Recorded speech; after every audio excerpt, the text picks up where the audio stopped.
Saints Row was a fun game to play as a teenager because it was goofy, offensive, and downright dumb. But like with all things, the franchise has grown up, and the freshly rebooted Saints Row 2022 takes on a more tasteful style. Here's everything we know so far about the game. First, the release date of Saints Row 2022 and the PC specs. Saints Row will come out on PC, Xbox Series XS, Xbox One, PS5, and PS4 on August 23rd, 2022. This is not the case for most games coming out in 2022. Volition was working on another Saints Row, which was announced by THQ Nordic in August 2019. However, we didn't find out that it was a reboot until Gamescom in August 2021. Even though Saints Row 2022 looks better than the games that came before it, it doesn't look like it was too hard to make. That's good, because it probably means you can run it on a less powerful computer. Even if Saints Row had next-gen graphics, that was never the point. Let's look at Agents of Mayhem, the most recent Saints Row spin-off, to get an idea of what you'll need to run Saints Row. This game needed at least an Intel Core i3-3240 processor, 8GB of RAM, and a GeForce GTX 750 Ti graphics processor.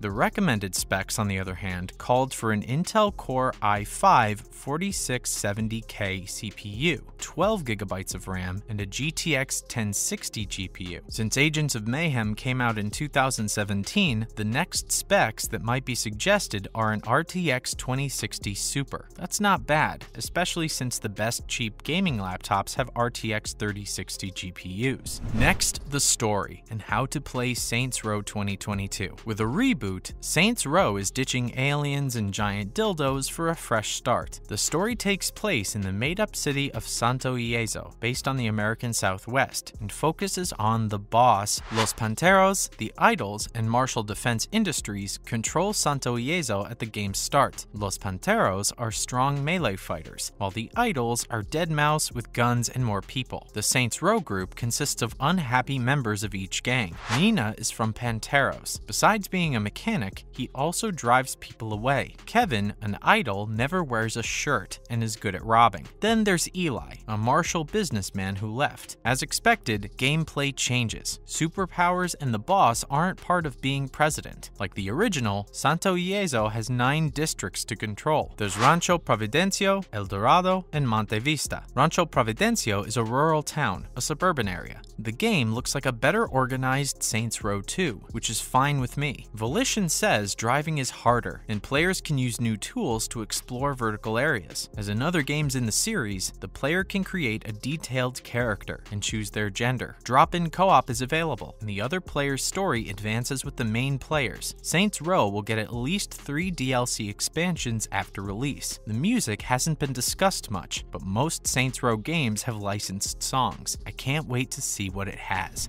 Now, let's talk about how you can change Saints Row 2022. In a Saints Row customization briefing, we learned that you can choose from 8 different presets for your character. This is also a community section where other players may have uploaded presets. Once you have a preset, you can change the hairstyle, head shape, eyes, eyebrows, nose, ears, and more. All of the settings are asymmetrical, so you can make your character's face look really human and get rid of the uncanny valley effect. Saints Row lets you change the shape and size of your character, including the size of your groin. Your junk is covered with tattoos, scars, and even funny censor stickers. If you want, you can even choose not to hide the nakedness. All of the clothes are weird and can be changed a lot. You can even change how your character walks. You can also choose from 8 different voices. Jim Robs is the name of the custom car shop in the game. In Saints Row, there are more than 80 vehicles, and each one has a number of presets that let you dress it up without spending too much time in the shop. You can also change the roof, side panels, height, and tires, in addition to the paint. You can change the wheel covers, the height of the axles, and even the sound of the horn and engine. You can also add nitrous, a tow cable, and an off-road kit. You can even unlock a future skill that lets you strafe your car, kind of like how the Batmobile in Arkham Knight did it. I can't believe that's all. The people who made the game say that you can color any part of the guns, from the main body to the small parts. You can change the surface, color, and material to make it look shiny or metallic. You can also add decals or completely change the look, like turning the rocket launchers into a guitar case or the assault rifle into an umbrella. Even a regular baseball bat can be turned into a piñata bat. Some weapons shoot out fake boxing gloves, and there's even one that's just an American football. Your headquarters will have a place to store weapons, a garage, and a lot of clothes. You can add a lot of collectibles to your HQ to make it your own, and you can even change the way your crew dresses. There are also options for making changes to crew vehicles. The table for your missions, called the Criminal Empire table, is on the second floor. I'm not sure if there are any important decisions to make here other than what to do first. Since you can't shop at your HQ, you'll have to travel around the world to find all the real-world stores. Some, like Leather Lace, will be familiar, while others, like Branded, will be new. Criminal activities and quick trips. Criminal ventures are a new part of Saints Row. They are basically how you start up your new criminal organization. Legitimate businesses? From the outside, that's how they'll look. Use the different business fronts to your advantage and turn them into profitable ways to make money through crime. One of these businesses is Bright Future Disposal, for example. The police in Santo Ileso will think you are getting rid of trash in a legal way. Instead, you'll get paid a lot of money by the big corporations in the city to get rid of their radioactive waste without the permission of the city. In addition to the huge amount of customization that Saints Row already has, you'll be able to choose where and how to start your new business from a list of empty lots. The term fast travel has been confirmed by Jeremy Bernstein of Deep Silver Volition in a video on the Game Informer and Saints Row YouTube channels. In previous Saints Row games, fast travel meant different things, like taking the train. Even though it hasn't been confirmed exactly what this means, gaming leaker Tom Henderson said that insider information has confirmed instant fast travel. It seems that once you take a picture of the place in question, you'll be able to go there whenever you want, no matter where you are. But don't worry if that doesn't sound like an interesting way to get around. Along with your lowriders and choppers, you'll be able to glide with a wingsuit and even float on hoverboards or hoverbikes. Add-ons, colors, ejector seats, and even different engine sounds let you change your car almost as much as you change your body. Lastly, abilities, flow, character perks, and execution. Henderson has been sharing even more information he's found on What If Gaming. The following information has not been confirmed by the official site. The first is flow, which is a points-based system that lets you level up your character's skills. Since this Saints Row game doesn't have any superpowers, your boss will use more realistic abilities instead. But don't worry, Henderson's inside information says these abilities will still be as crazy as usual in Saints Row. For example, one of the possible abilities is Surprise, which lets you throw a grenade down an enemy's pants and throw them into more enemies, causing a big explosion. Then, you can use flow points to level up your favorite abilities, like Surprise, which we think will be one of them. You can get flow points from fighting, so the more you hurt or kill enemies, the more you'll get, and the better your abilities will be. Henderson's article also says that you'll be able to choose up to 5 specific perks, with one perk slot available right away. As you do damage in Santo Ileso, perk points will give your character even more strange and cool abilities, like being able to move faster when crouching, or calling in airstrikes. Henderson has also told us about Saints Row's health system, which is called Execution. With Execution, you can boost your own health by taking it away from other people. In other words, kill things and your health will go up. And it's not just your health, it's also how long your car will last. Break up your opponent's engine and make yours stronger. Well, that's all the time we had for today. Hope you enjoyed the video. Till next time, cheers.